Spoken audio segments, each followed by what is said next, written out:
Hi, I'm Rosaina Haji. I grew up eating traditionally prepared meals by my grandmother and family. In my travels to many destinations, I enjoyed various cuisines with exotic flavors, which has definitely left a mark in my cooking. My recipes are a concoction of childhood memories and my travels around the world, and mainly to give prominence to those really tasty dishes that are less talked about. This is the Minority Taste.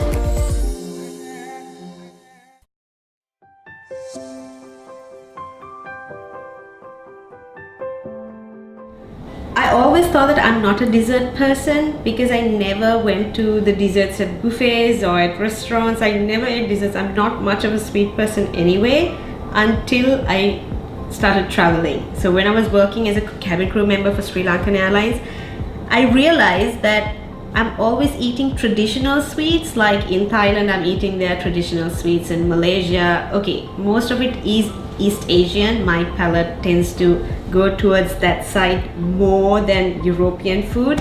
And then I came across in Malaysia something that looks just like the pol penny pancake in Sri Lanka. And I was like surprised. I was like, okay, so did they copy us or did we copy them?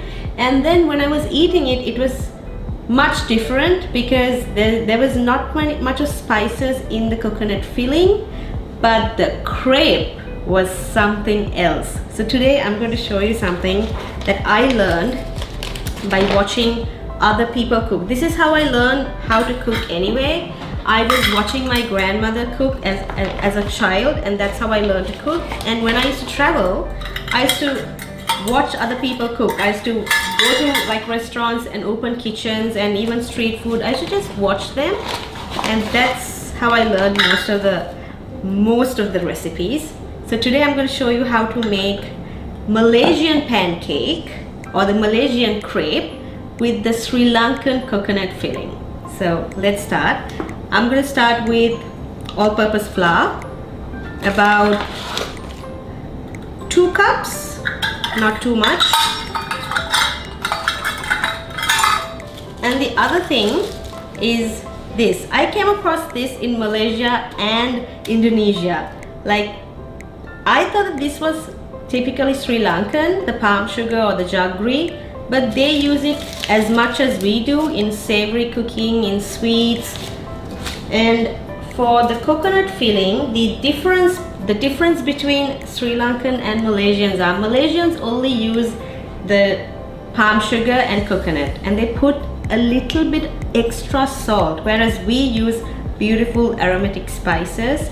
So I'm going to do the typical Sri Lankan coconut filling, but with a little twist. So let's start.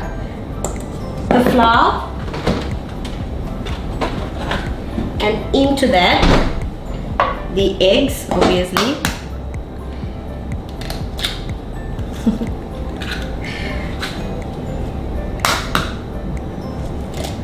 Don't make this batter really thick. It has to be thin. It has to be just like the crepe that we see. So just the eggs and the flour, like, mix it up, and coconut milk, because coconut milk is what we like to use in our crepes, because it gives that flavor and that body and that beautiful like tropical aroma. So about thick coconut cream,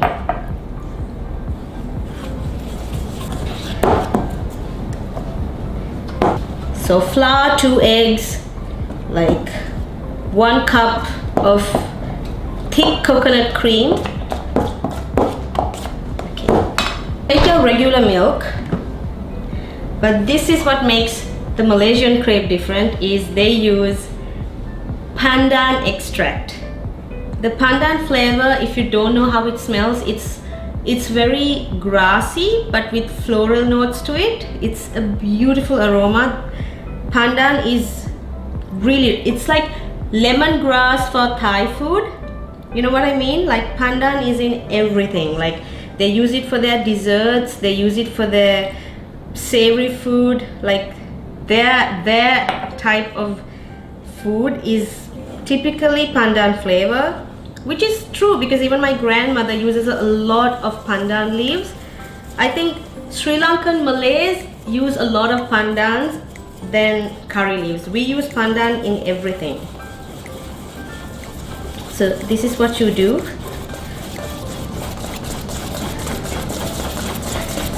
Now the reason why I took the regular milk out is because if your pandan extract is not thinning out the batter, you can use a little bit of regular milk to thin it out.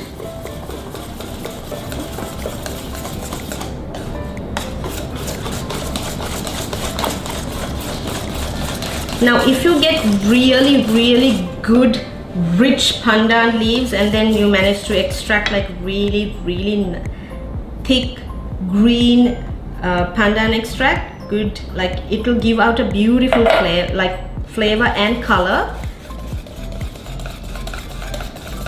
But I got really young pandan leaves this time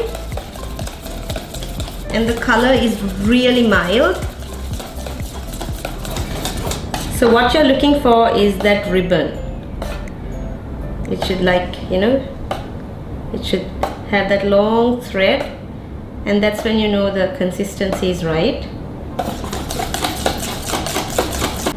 So please excuse my beat up pots, okay? I'm really sad to let them go, and besides there's nothing wrong with them, they're just overused. So what you do is you take your jaggery or palm sugar. Make sure it's the dark one, don't go for the light palm sugar because it has a different flavor and that is used more in Thai cuisine. I'm sorry, I don't even know a substitute except for sugar. If you can't find the palm sugar, the dark one, you can use sugar. You can caramelize it and put a little spices in it. It will give the sweet taste but not that rich, nice flavor of the jaggery. And what you do is you cut it into a few pieces like chunks, and then you put some water, 1 Ceylon cinnamon stick, and about 3 to 4 cardamom pods. You put it in and you put it on the stove with the water, not too much, just a little, and let it melt. What it should be is it should turn into a syrup. Just let it be on low fire and you'll realize, and once the lumps and the clumps and all of that is melted,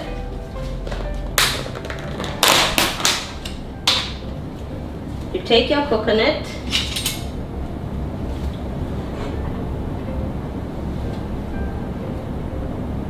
and just add.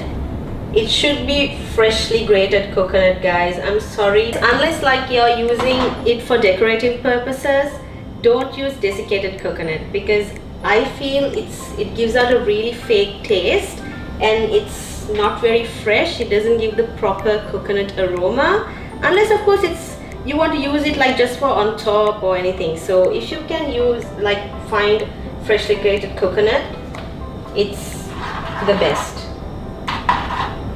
So put the grated coconut in,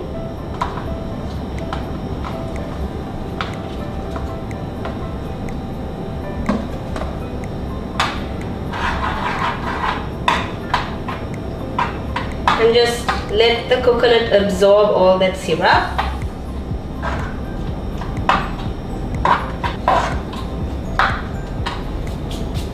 And my grandmother always adds a little bit of salt. I thought she was crazy when I was like younger, but I realized that salt and sugar actually gives, when you put salt, the sweetness kind of shines. And when I was traveling, I realized that Malaysians use a lot of salt in their sweets. So not too much, just a little bit, you know, just to cut out that really thick syrupy flavor, taste. Now here's my little twist. I like to use a dash of white pepper. Now what this does is it gives out that kick right at the end, and an unexpected little kick. I'm not going to overpower it with spice or heat, I'm just taking just a pinch of white pepper.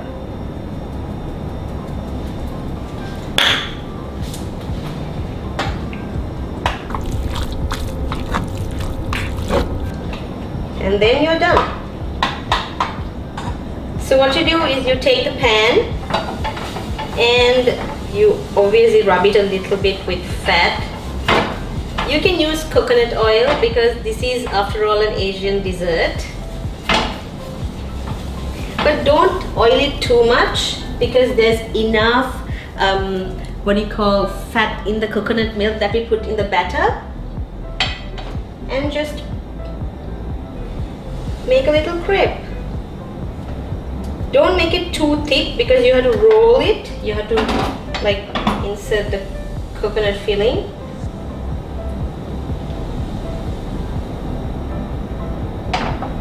So this is how you know that one side is already cooked. When it's showing, just take it and flip it over. Now when you flip it, don't let it cook for too long because these are very thin crepes.